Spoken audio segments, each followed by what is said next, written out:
Een meerderheid van de Zeeuwse politiek blijft vierkant achter het ambitieuze vervoersplan staan.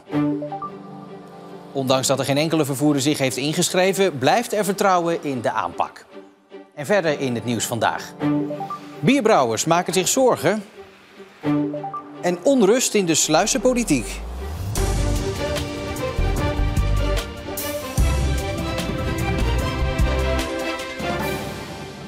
Goedenavond. Oppositiepartijen zijn niet verbaasd dat geen enkele partij heeft ingeschreven op het uitvoeren van het Zeeuwse openbaar vervoer. Zij zagen het ambitieuze voorstel van provinciebestuurder Harry van der Maas sowieso al niet zitten. Maar ondertussen blijven de coalitiepartijen vierkant achter het plan staan. Wij zijn er wel enigszins van geschrokken. Ik had het ook niet verwacht, moet ik zeggen. Ik neem aan dat er goed gesprekken zijn gevoerd in de periode hier naartoe. De plannen zijn gemaakt. En ja, ik vermoed dat er toch nog wat onduidelijkheden zijn waarom er geen inschrijving is.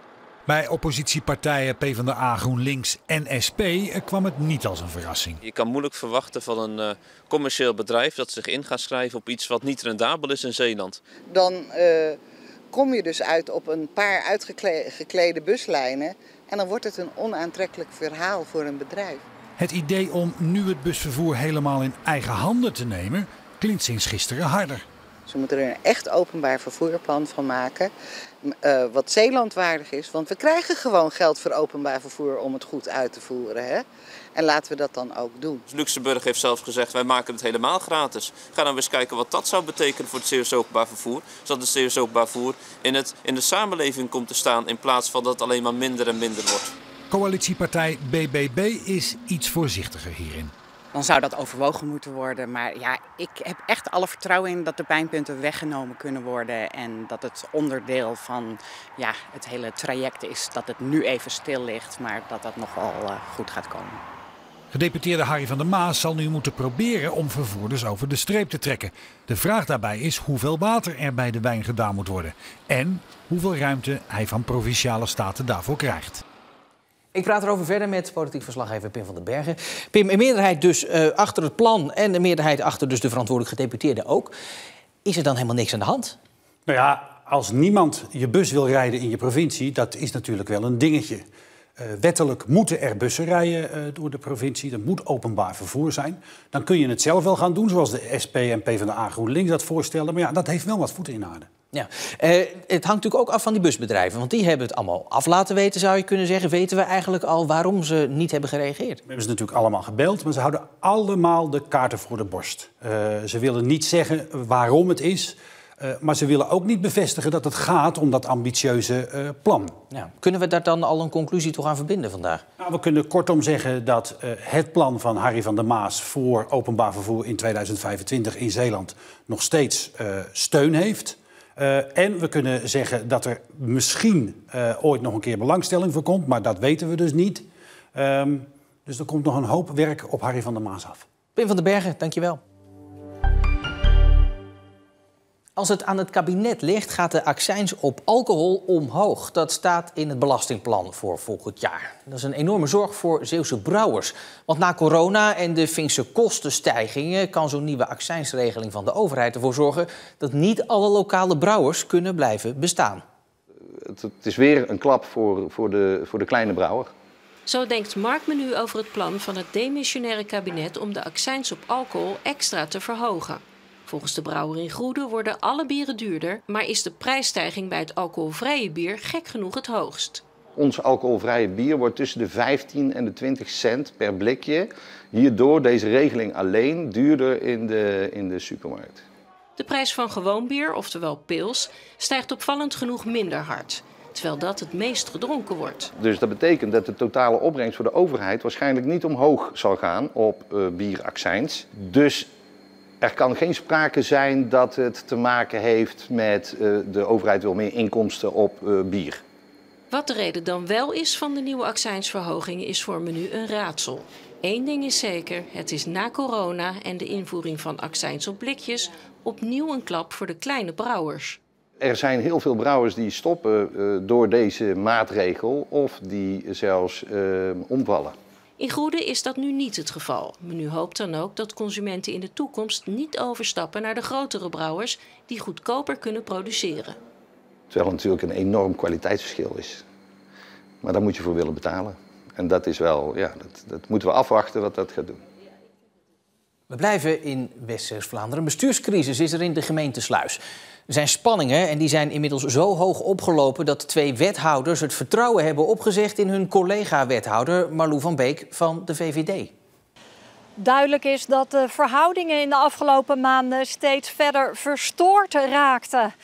De ruzie afgelopen dinsdag was de druppel die de emmer deed overlopen. Toen zijn de wethouders van Sluis Lokaal en van de PvdA uit de collegevergadering opgestapt en hebben het vertrouwen in hun collega opgezegd. Het vertrouwen was te vaak geschonden. Dit komt niet uit de lucht vallen. Het is natuurlijk ontzettend jammer dat het loopt zoals het nu loopt.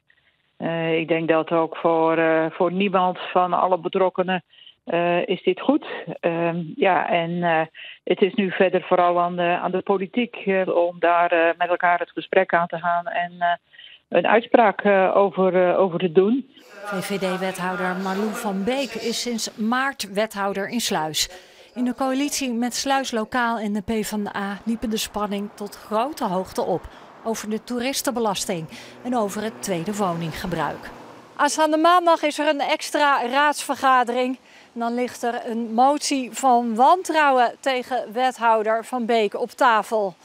Ja, en vooralsnog is hij niet van plan om de eer aan zichzelf te houden en ontslag in te dienen. Ze is strijdbaar en zegt laat het maar op dat debat aankomen. Atleet Marius Bezuijen, 61 jaar is hij, uit Sint-Laurens, is een van de zogenoemde uitlopers van de kustmarathon. Bij alle edities tot nu toe haalde hij de finish. En ook aanstaande zaterdag staat hij weer aan de start. Ondanks dat hij nu een behandeling voor een hersentumor ondergaat. Pluk de dag, dat is zijn motto. Ik wist dat er iets gebeurd was. Ik wist dat ik met mijn hoofd helemaal in het verband liep. En pas toen ik in Nederland terugkwam, kwam ik er pas achter dat ik een hersentumor had. Dus ik dacht eigenlijk van, nou ja, dat is even een operatie en over 2 weken kunnen we weer van alles doen. Maar 121 marathons heeft de 61-jarige Marius Bezuijen uit Sint-Laurens op zijn naam staan. Zijn voeten hebben menig parcours belopen, zowel in Zeeland als daarbuiten. Eind vorig jaar, tijdens een vakantie op de Kaapverdische eilanden, zakte hij tijdens een bergwandeling plotsklaps in elkaar. De oorzaak bleek een niet te genezen hersentumor.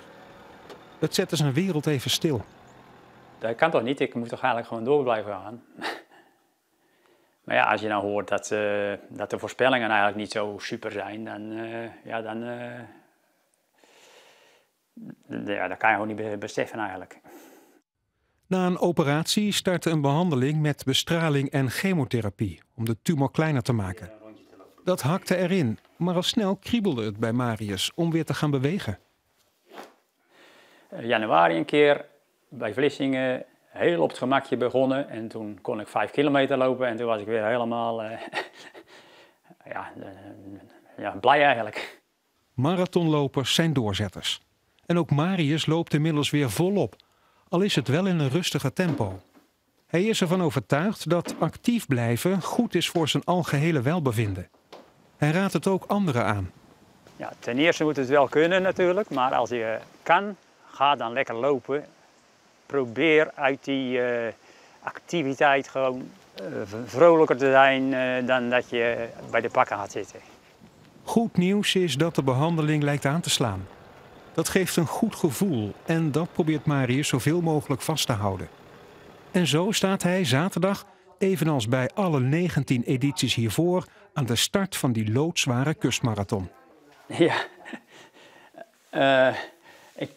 ik denk er zelf ook wel eens aan, eerlijk gezegd. Ik denk van, is het eigenlijk wel echt verstandig? Maar ik wil het wel gewoon. Dus ik ben echt van plan om heel rustig te starten. Het zal sowieso, als ik kan finishen, wat ik graag zou willen, dan zal het zeker mijn langzaamste tijd worden.